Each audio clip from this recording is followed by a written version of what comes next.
اس وقت سے لے کر جب ان کا تعارف ہو جاتا ہے تو اس وقت سے لے کر انہوں نے اپنے آپ کو مختص کیا. اور یہی بات ہمارے سیکھنے کے لیے اور ہماری اہمیت کے لیے بھی ہے کہ جب ہم آج مسیحی بپتسمہ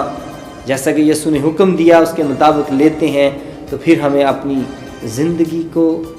یسوع مسیح کے بتائے ہوئے اصولوں کے مطابق گزارنا ہے، اور پھر ہمیں دنیاوی محبتوں کو اور دنیاوی چیزوں کو دوسرا درجہ دینا ہے، خدا کو پہلا درجہ دینا ہے. اور ہم دیکھتے ہیں کہ متی کی انجیل کے شروع میں یسوع مسیح کے بپتسمہ پا جانے کی اس عمل کو بیان کیا گیا ہے، جو کہ چاروں انجیلوں میں یسوع مسیح کے بپتسمہ پانے کے بارے میں درج ہے، اور اس سے ہمیں اس واقعے کی اہمیت کا اندازہ ہوتا ہے. لیکن آپ دیکھتے ہیں کہ متی کی انجیل کے شروع میں یسوع مسیح نے خود بپتسمہ لے کر اس کا نمونہ پیش کیا ہے، اور پھر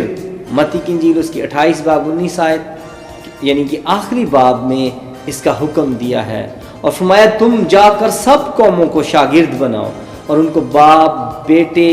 اور روح القدس کے نام سے بپتسمہ دو. اس سے ہمیں اس اہمیت کا پتہ چلتا ہے کہ نہ صرف انہوں نے یہ کر کے دکھایا بلکہ اس کا حکم بھی دیا. ہمیں آپ نے بڑی خوبصورتی کے ساتھ یسوع مسیح کے بپتسمہ کے عید کے موقع پر اس کی فضیلت کو، اہمیت کو بیان کیا،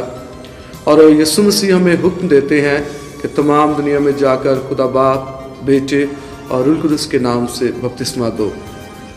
جب یسوع مسیح یوحنا سے بپتسمہ لینے جاتے ہیں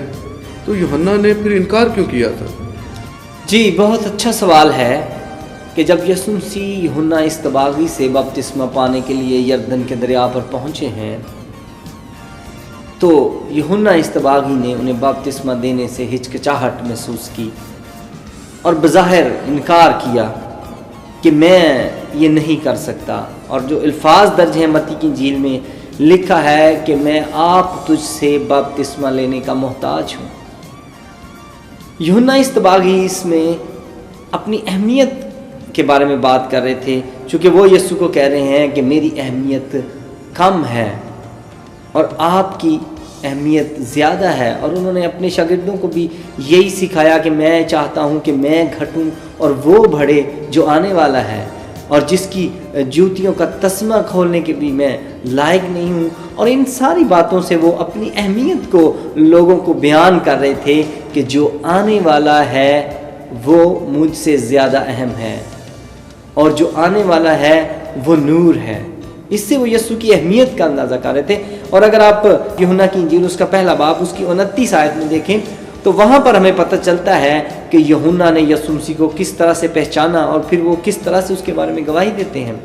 یہاں پہ لکھا ہے کہ دوسرے دن اس نے یسوع کو اپنی طرف آتے دیکھ کر کہا، دیکھو یہ خدا کا برہ جو دنیا کا گناہ اٹھا لے جاتا ہے، یہ وہی ہے جس کی بابت میں نے کہا تھا کہ ایک شخص میرے بعد آتا ہے جو مجھ سے مقدم ٹھہرا ہے، اور کیونکہ وہ مجھ سے پہلے تھا اور میں تو اسے پہچانتا نہ تھا، مگر اس لیے پانی سے بپتسمہ دیتا ہوا آیا ہوں کہ وہ اسرائیل پر ظاہر ہو جائے. یوحنا بپتسمہ دینے والا یہاں پہ اپنی اہمیت کی بات کر رہا ہے کہ آپ مجھ سے مقدم ہیں، آپ مجھ سے برتر ہیں، میں آپ کی جوتیوں کا تسمہ کھولنے کے لائق نہیں ہوں. میں کس طرح سے آپ کو بپتسمہ دے سکتا ہوں یا میں کس طرح سے آپ کو مسح کر سکتا ہوں. لیکن یسوع نے اس بات کا اقرار کیا اور اس کی بات کو اس کو صحیح ٹھہراتے ہوئے کہا کہ تو جو کچھ بھی سوچتا ہے وہ سب ٹھیک ہے، لیکن اب تو ہونے دے کیونکہ ہمیں راست بازی کو پورا کرنا ہے. لہٰذا یوحنا بپتسمہ دینے والے کا جو انکار ہے اس کی 2 وجوہات تھیں. کیونکہ ایک وجہ تو یہ تھی کہ لوگ اپنے گناہوں کا اجتماعی طور پر وہاں پہ اقرار کر رہے تھے، یردن اور یہودیہ اور اس کے گرد و نواح کے لوگ، اور پھر صدوقی اور فریسی، اور وہ جوک در جوک آ کر اپنے گناہوں کا اقرار کرتے ہوئے اور بپتسمہ لے رہے تھے. لیکن یوحنا بپتسمہ دینے والا یوحنا کی انجیل میں کہتا ہے دیکھو یہ خدا کا برہ جو گناہ گار نہیں ہے بلکہ گناہوں کو اٹھا لے جاتا ہے. لہٰذا وہ اس طور سے بھی انکار کر رہے ہیں کہ آپ کو اس کی ضرورت نہیں ہے. لیکن یسوع نے کہا کہ اب تو ہونے ہی دے کیونکہ ہمیں اس راست بازی کو پورا کرنا ہے. یہی وجہ تھی جس لیے یوحنا استباغی نے بظاہر ہچکچاہٹ کی۔ یسوع مسیح یوحنا سے بپتسمہ پاتا ہے اور یقیناً پاک کلام اس بات کی گواہی دیتا ہے، ہم پر عیاں کرتا ہے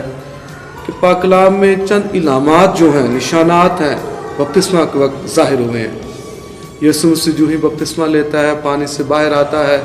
آسمان کھل جاتا ہے، کبوتر روح کی مانند اس پر اترتا ہے، آواز آتی ہے